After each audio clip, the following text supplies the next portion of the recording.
Gaano katagal nagsasama ni Frank bago po sa insidente? 3 na po. Sa ngayon, kasi Ma'am Ronaline, nandiyan yung staff ko at sabi ko, tutulungan ko po kayo, maging si tatay at yung buong pamilya nyo. Sabi ko, kung ano yung kabuhayan na ma-i-offer namin sa inyo, sabihin nyo lang. Kaso sabi nyo nga, mag-isip pa muna kayo.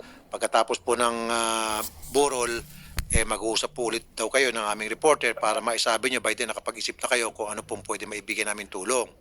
Ano po? Opo. Meron na po bang dumating na DSWD dyan para kausapin po yung inyong anak at kausapin na rin po kayo, mga social worker? Opo. Ano pong sabi ng social worker? Nagbigay po ng 10,000 po.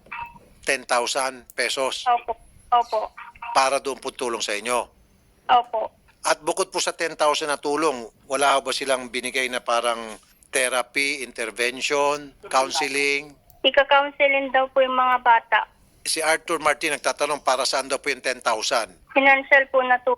Tanong ni Arthur Martin, siguro, maski na ikaw, 10,000, saan makakarating yan?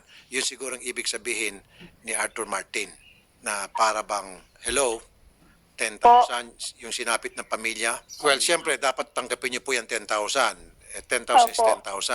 At least, bukal naman sa kalooban po ng mga taga-DSWD na ibigay po yung tulong na yan. Tanggapin niyo po. Pero ako po, nangangako ako sa inyo, bibigay po ako ng malaking tulong.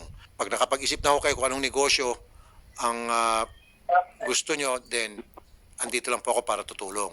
Opo.